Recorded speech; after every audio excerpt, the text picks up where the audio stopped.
বিসমিল্লাহির রহমানির রহিম।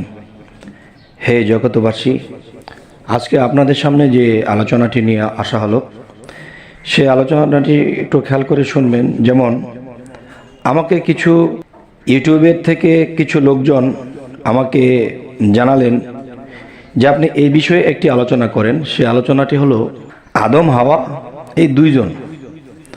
তো এই দুইজন পৃথিবীতে মানব বেশে এসে গেল, কিন্তু দেখা যায় যে পৃথিবীতে কত বন্য প্রাণী আছে, কত ধরনের প্রাণীরা আছে। যে হাদিস শরীফে এসেছে দোজকিদেরকে দোজকে নিক্ষেপ করা হবে পশুর স্বরূপ বানিয়ে, মানুষ স্বরূপ নয়। তাহলে পশুর জীবনটাই তো কষ্টময়। তাহলে দেখা যায় আদম আর হাওয়া এই দুইজনকে আল্লাহ এই পৃথিবীতে পাঠালেন। তাহলে এত এত মানুষ আর এত এত প্রাণী তারা কোত্থেকে আসলো? এক। দ্বিতীয়ত হলো যে যারা পশু প্রাণীতে এসেছে, তো আল্লাহ তো কারো প্রতি অবিচার করেন না। তাহলে এই পশু প্রাণীতে যারা আছে, মানব জীবনটাই শান্তিময়, আর তারা এত অশান্তিতে তাদেরকে পাঠানো হলো, এর বিষয়টা কি? আল্লাহ তো কখনো অবিচার করেন না। তো এ ধরনের আলোচনাও যদি একসময় করে থাকি, তারপরেও কিন্তু একজন আমাকে জিজ্ঞাসা করলেন, একজন নয় কয়েকজনে জিজ্ঞাসা করেছেন। তাই আমি আজকে এই আলোচনাটা করতে আবার আপনাদের সামনে হাজির হলাম। দেখুন, সেই বিষয়টি হলো যে দুইজন মানব জন্ম পাইল, আর সমস্ত প্রাণীরা তারা তো এই পৃথিবীতে এসে সমস্ত প্রাণী দেখতে পেয়েছে, গাছপালা, তরুলতা, মাছ এবং দেখা যায় বিভিন্ন প্রাণী তাদেরকে দেখতে পেয়েছে। তাহলে তাদের যে কি অপরাধ ছিল, তাদের কি বিষয়? তো আল্লাহ তো অবিচার করেন না, দুইজনকে মানব বেশে দিলেন, আর বাদ বাকি তারা মানুষের বাহিরে জন্ম নিতে হলো। এর বেদ রহস্য কি? এর বেদ রহস্য যদি আমি বলি, দেখেন যে মানুষ আদম হাওয়া মানুষ বেশে পৃথিবীতে তারা এসেছে, তাদেরকে দিয়ে শুরু হয়েছে, এটাই কিন্তু বলা হচ্ছে। আসলে কথাটি ঠিক নয়। এই কথাটি ঠিক নয় এ কারণেই, দেখেন আদম হাওয়াকে সৃষ্টি করার আগে কিংবা এদেরকে তৈরি করে পৃথিবীতে পাঠানোর আগে আরো কমপক্ষে 4টা জাতি ছিল। 4টা জাতি ছিল কেমন? যেমন জিন, অসুর, হারিস, নারিস। জিন, অসুর, হারিস, নারিস, এই যে আরো 4টা জাতি সৃষ্টি করা হয়েছিল। এই 4টা জাতি কিন্তু পৃথিবীতে যখন জিনদেরকে পাঠানো হলো, তখন তারা হিংসা, নিন্দা, মারামারি, কাটাকাটি করেছে, যার ফলে বিশৃঙ্খলায় জীবন কাটে। আচ্ছা, এই জিন জাতিকে আল্লাহ ধ্বংস করেছে। ধ্বংস করার পরে কিন্তু একটা জিনিস মনে করবেন, আত্মাগুলো কিন্তু ধ্বংস হয়নি, আত্মাগুলো কিন্তু রয়ে গেছে। তাহলে একটা মানুষ পৃথিবীতে তার চলাফেরা, কথাবার্তা, সে যেরকম দুষ্টামি করেছে, শয়তানি করেছে, তার আত্মায় লেগে আছে। তারা পরবর্তীতে এসে সেই শয়তানিই করতেছে। যাই হোক, এই হলো এক সাবজেক্ট। আরেকটা সাবজেক্ট হলো, দেখুন জিনের পরে আবার অসুর জাতিকে সৃষ্টি করা হয়েছে। এই অসুরও মারামারি, কাটাকাটি, হিংসা, নিন্দা, পৃথিবীতে ইবাদত করে না কেউ আল্লাহর, তখন এদেরকেও ধ্বংস করা হয়েছে। তবে মনে রাখবেন, এদের আত্মাগুলো কিন্তু ধ্বংস হয়নি। এরপরে হারিস একটা জাতি, সেগুলো এই একই অবস্থা। হারিসের পরে নারিস, এগুলি এই একই অবস্থা, এরকমই অবস্থা। তাহলে আল্লাহ একের পর এক ধ্বংস করলো, আর একটা করে নতুন করে জাতি আল্লাহ পৃথিবীতে প্রেরণ করলো, কিন্তু সেগুলো এই মারামারি, হানাহানি, কাটাকাটি, আল্লাহর প্রেমভক্তি কারো ভিতরে নেই, আর আল্লাহ খোদা বলে কিছুই তারা মানে না।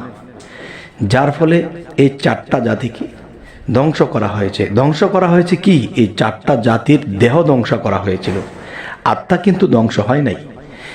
তাহলে সেই আত্মা কিন্তু পৃথিবীতে আবার এসে গেছে।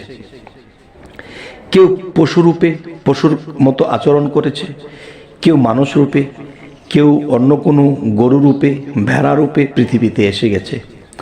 তখন সেগুলো এসে কি করেছে? সে মানবের সেবায় লেগেছে। যেমন গরু যখন দুধ দেয়, শিশুরা খেয়ে বেঁচে থাকে, মানুষে মাংস খায়। এরপরে দেখা যায় বিভিন্ন মাছ, বিভিন্ন ছাগল বা বিভিন্ন পশু, এগুলো যে যেরকম কর্ম করেছিল, যে যেরকম প্রাপ্ত হয়েছিল, সে তেরকমটা হয়ে পৃথিবীতে জন্ম নিয়েছে। তখন আদম দেখা যায় আদম আর হাওয়া এসে এদেরকে রেডিমেড পেয়েছে। গরু, ছাগল, ভেড়া, বর্গি, গাছপালা সমস্ত কিছু তারা রেডিমেড পেয়েছে। কারণ তারা অপরাধের কারণে তারা এই পৃথিবীতে এরকম জন্ম নিতে হয়েছে বিভিন্নভাবে। আর এগুলাকে চড়াইয়ে খায় কে? মানুষে। দেখেন, মানুষকে কিন্তু গরু পালে না, গরুকে মানুষ পালে। বিভিন্ন প্রাণীকে পোষ মানায় কে? মানুষে। আর মানুষে এদেরকে খাটিয়ে খেতে পারে। তবে যিনি আমাকে এই কথাটি জিজ্ঞাসা করেছিলেন যে আদম আর হাওয়া এই দুটি মানুষকে, মহিলা এবং পুরুষ, পৃথিবীতে আল্লাহ পাঠিয়ে দিল, কিন্তু তারা মানুষ হিসেবে এসে গেল আর বাদবাকি অন্য প্রাণীতে এসে গেল, তাদের কি অপরাধ ছিল? এই একটি। আরেকটি হলো ওগুলা কোত্থেকে আসলো? ওগুলা আরও 4টা জাতি যে সৃষ্টি ছিল, এদের দেহটাকে ধ্বংস করেছে, তাদের আত্মা ধ্বংস হয়নি। তাদের আত্মাগুলো আবার জন্ম নিয়ে এই পৃথিবীতে এসেছে জেল খাটার জন্য। দেখবেন জেল কিরকম, যে মানব জীবনটাই স্বর্গ বা মানব জীবনটাই শান্তি বা বেহেশতময়। এই জন্যই এই কথাগুলো বলছি যে যাদেরকে পাঠানো হয়েছিল তারাও দোষের দোষী হয়ে এই পৃথিবীতে এসেছে। আল্লাহ তাদেরকে জেল খাটার জন্য বা কষ্ট করার জন্য বা দোজখ ভোগ করার জন্য এদেরকে পাঠিয়ে দেওয়া হয়েছে। তবে হে জগতবাসী, এর মধ্যে আরও একটি কথা আছে কি, যে দেখা যায় এত মানুষ কোত্থেকে আসলো। দেখেন, এত মানুষ কোত্থেকে আসলো? কোনো বাস্তব জগতে দেখবেন যদি কোনো মানুষের জেল হয়ে যায়, তখন সে কিন্তু 12 বৎসর জেল খাটলে এরপর তাকে মুক্ত করা হয়, তখন সে আবার সমাজে এসে বসবাস করে। আচ্ছা, তাহলে দেখা যায় যে বিভিন্ন প্রাণীতে জন্ম নিয়েছিল সেই জিন, অসুর, হারিস, নারিস, তাদের অপরাধের কারণে তারা যেই পশু প্রাণীতে জন্ম নিয়েছিল তারা কিন্তু মানুষে এসেছে। কেউ কেমন করে? তাদের যারা জেল খাটা হয়ে গেছে তারা মানুষে আবার জন্ম নিয়েছে, আর যারা জেল খাটা শেষ হয়নি বা তাদের অপরাধ বেশি ছিল তারা প্রাণী থেকে আবার আরেকটা প্রাণীতে গিয়ে জন্ম নিয়েছে। যখন তাদের জেল খাটা হয় এরপরে তারা আবার মানুষে আসে, আর মানুষে আসার পরে যখন তারা আবার সেই পাপে লিপ্ত হয় তখন অতিরিক্ত পাপের কারণে তারা আবার পশুতে চলে যায়।